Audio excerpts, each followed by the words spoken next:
विधानसभा सत्र के पहले दिन प्रश्नकाल से पहले विपक्ष ने नियम 67 के अंतर्गत काम रोको प्रस्ताव की मांग की, जिसके अंदर भाजपा ने क्षेत्र विकास विधायक निधि की आखिरी किश्त जारी करने को लेकर चर्चा मांगी, जिस पर सदन में गहमागहमी के बीच बहस चलती रही।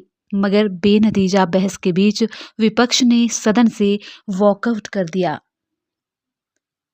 नेता प्रतिपक्ष जयराम ठाकुर ने इस दौरान कहा कि विपक्ष ने नियम 67 के तहत काम रोको प्रस्ताव की मांग की और क्षेत्र विकास विधायक निधि को बहाल करने पर चर्चा करने की मांग की थी, लेकिन सरकार की ओर से गोलमोल जवाब देने की कोशिश की गई, जिसको लेकर विपक्ष ने वॉकआउट करने का फैसला किया। पूर्व मुख्यमंत्री और नेता विपक्ष जयराम ठाकुर ने कहा कि पूर्व सरकार ने जिस क्षेत्र विकास विधायक निधि को कोविड-19 के समय में कम किया था, उसे फिर बढ़ाकर 2 करोड़ रुपए कर दिया था। जयराम ठाकुर ने कहा कि उनकी सरकार के दौरान इस निधि का 1.5 करोड़ रुपए जारी कर दिया गया था और बची हुई आखिरी 50 लाख की राशि चुनाव के बाद जारी होनी थी। जयराम ठाकुर ने वर्तमान सरकार पर आरोप लगाते हुए कहा कि सरकार बदलने के बाद कांग्रेस ने ये राशि रोक दी और बजट न होने का हवाला देते हुए विधायकों को विकास के लिए दी जाने वाली राशि को रोक दिया। जयराम ठाकुर ने सरकार के फैसले को जनता विरोधी बताया है। उन्होंने कहा है कि विपक्ष पूरी जिम्मेदारी के साथ अपनी जिम्मेदारी निभाएगा। सरकार के जनविरोधी फैसलों के खिलाफ विपक्ष विधानसभा के अंदर और विधानसभा के बाहर सरकार का विरोध करता रहेगा। सरकार विधायक निधि को बंद करके अपनी गारंटी पूरी करना चाहती है। मुख्यमंत्री सुखविंदर सिंह ने कहा कि खबरों में बने रहने के लिए विपक्ष ने सदन से वॉकआउट किया है। जयराम सरकार ने बिना बजट प्रावधान और स्टाफ के 920 संस्थान खोल दिए। सरकार ने विधायक निधि बंद नहीं की है, बल्कि रोकी है। वो इसलिए रोकी है कि 67वां वेतन आयोग लागू कर दिया गया है, पैसे का प्रावधान नहीं किया गया। कर्मचारियों की करोड़ों की देनदारियां भाजपा सरकार छोड़कर गई है। सबको मिलाकर 86,000 करोड़ का कर्ज हो जाएगा। हिमाचल प्रदेश हर व्यक्ति पर 1 लाख रुपए कर्ज चढ़ गया है, लेकिन फिर भी प्रदेश के विकास को रुकने नहीं दिया जाएगा। प्रदेश को उन्नति पर ले जाने व दिशा देने के लिए व्यवस्था परिवर्तन किया जा रहा है। सरकार हिमाचल को कर्ज से निकालने के लिए काम विकास निधि बहाल करो, बहाल करो, बहाल करो, जारी करो, जारी करो, विधायक निधि जारी करो, जारी करो, जारी करो। बहुत ऐतिहासिक घटना है कि हिमाचल प्रदेश में किसी सरकार का बजट सत्र का पहला दिन और पहले दिन ही ऐसी नौबत आ जाए कि विपक्ष को वॉकआउट करना पड़ जाए। आज भारतीय जनता पार्टी के विधायक दल की ओर से विधायक के हमारे सदस्यों ने 9 सदस्यों ने काम रोको प्रस्ताव नियम 67 के अंतर्गत दिया था और उसमें सीधी सी बात बड़ी स्पेसिफिक होकर के कही थी कि जनप्रतिनिधियों को अपने अपने क्षेत्र में विकास करने के लिए विधायक क्षेत्र विकास निधि का प्रावधान किया गया है और इस विधायक क्षेत्र विकास निधि को भारतीय जनता पार्टी की सरकार ने लगातार हर वर्ष बढ़ाया है। 1 करोड़ से इसको बढ़ा करके उसको 2 करोड़ तक पहुंचाया और अभी चुनाव से पहले भारतीय जनता पार्टी की सरकार ने विधायक क्षेत्र विकास निधि के माध्यम से विकास में कोई दिक्कत न हो, कठिनाई न हो, हमने 3 किस्तें यानी कि 1.5 करोड़ रुपए जारी कर दिया था। अंतिम किस्त हमेशा चुनाव के परिणाम आने के पश्चात जारी होती है। अंतिम किस्त 50 लाख रुपए की जो जारी करनी थी उसका हम इंतजार करते रहे। हमारे माननीय विधायक अपने अपने क्षेत्र में जा करके लोगों के बीच में विभिन्न विकास कार्यों की घोषणा कर चुके हैं और डिप्टी कमिश्नर के यहाँ पर पत्र लिख करके कई जगह कुछ विधायकों ने लिखित रूप से भी दे दिया कि ये हमने अनाउंस किया है विधायक क्षेत्र विकास निधि में से इस पैसे को जारी किया जाए। लेकिन अभी मालूम पड़ा कि जब एनुअल प्लानिंग की मीटिंग थी उस दौरान मुख्यमंत्री महोदय जी ने वहां पर अपने संबोधन में कहा कि विधायक क्षेत्र विकास निधि की अंतिम किस्त जारी नहीं करेंगे।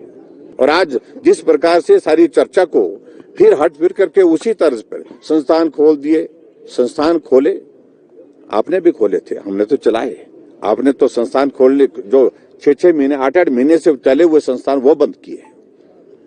इसलिए वर्तमान सरकार जिस प्रकार से काम करने का अपना तरीका अख्तियार किए हुए है, यही कारण है कि 3 महीने के अंदर परिस्थिति ऐसी बन गई कि हजारों की संख्या में लोग सड़कों पर आ गए। सरकार के खिलाफ चारों तरफ रोष है और भयंकर आक्रोश है।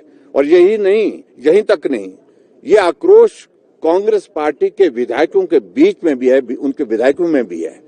उनकी ही पार्टी के एक वरिष्ठ विधायक ने लिख करके दे दिया अपनी पार्टी के अध्यक्षा को, और मुख्यमंत्री के बारे में उन्होंने क्या कहा मैं उस बारे में कहने नहीं चाह रहा हूं।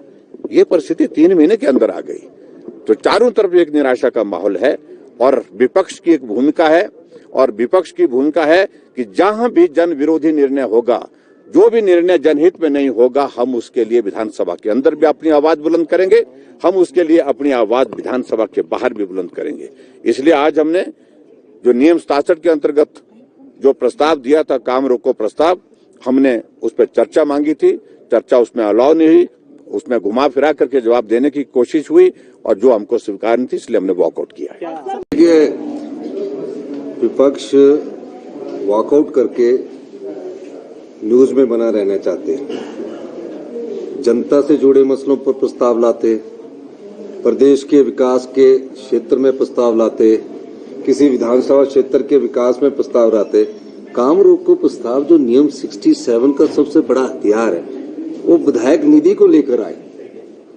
और मुझे बड़ा दुख के साथ कहना पड़ रहा है कि विधायक निधि विधायकों से जुड़ी हुई है, और जो काम रोको प्रस्ताव होता है वो प्रदेश के विकास, प्रदेश में कहीं मान हानि हुई हो, प्रदेश में कभी कोई ऐसी बाढ़ आ गई हो, आपदा आ गई होगी, कोई बड़ी घटना होगी हो, उस दृष्टिकोण से लाया जाता है। विधायक निधि के संबंध में प्रस्ताव लाए। अब आर्थिक बदहाली से जो प्रदेश गुजर रहा है और हम व्यवस्था को सुचारू करने की कोशिश कर रहे हैं, हमने कहा है कि हम सत्ता सुख के लिए नहीं आए, हम व्यवस्था परिवर्तन करने के लिए आई है, जिसकी झलक आपको आज देखने को भी मिली। मैं बार बार कह रहा हूं, प्रदेश की आर्थिक हालत ठीक नहीं है, लेकिन विकास में कोई कमी नहीं आने देंगे, विकास को नई दिशा देंगे। हम अपने आय के स्रोत कैसे बढ़ाएं, उसको नई दिशा देंगे, और दिन रात मेहनत करके हिमाचल प्रदेश की जनता में हम अपनी सरकार के जो वचनबद्धता है, कटिबद्धता है, उसके लिए हम कार्य कर रहे हैं। मुझे उनका वॉकआउट करना उचित नहीं लगा। ये छोटा सा ये विधायक निधि 68 एमएलओ से जुड़ी हुई थी, जिसको एक बंद कमरे में किया जा सकता था, लेकिन राजनीतिक लाभ के लिए करे। राजनीतिक लाभ किस चीज का? आप जनता की जुड़ी समस्याओं से लाते तो मैं कहता कि आपका काम हम ये काम करते हैं। और इस दृष्टि से आज बड़ा ये जो बीजेपी ने वॉकआउट किया, उन्हें अपनी रणनीति पर दोबारा भी विचार करना चाहिए। वाटर सेस जो है वो हाइड्रो प्रोजेक्ट्स पर लगता है। वाटर सेस का मतलब है जिन्होंने जो 172 हमारे हाइड्रो प्रोजेक्ट जो बिजली पैदा करते हैं 12,000 मेगावाट के करीब, उसके जो डैम बनते हैं उस पर वाटर सेस लगता है। और ये प्रश्न ही नहीं है, वाटर सेस तो उस पर लगता है। नहीं, पूर्व मुख्यमंत्री जी जो कह रहे हैं वो गलत है। हमें ये थोड़ी सोचना है कि पिछले ने कर्ज दिया और हम आगे और भी चले। हमें ये सोचना है कि उसको व्यवस्था को कैसे सुचारू करना है। हमें ये भी सोचना है कि महज कर्ज ही हमारा दायित्व नहीं है, हमारा आय के स्रोत बढ़ाना भी दायित्व है। इस दृष्टि से हमने सोचना है। अगर वो सोचते हैं कि हम मुख्यमंत्री बन जाए हैं, उसके बाद मेरे पास जो धन है मैं कर्ज लेकर कुछ लेकर अपनी व्यवस्था सरकार चलाऊं, तो ये ठीक नहीं होता।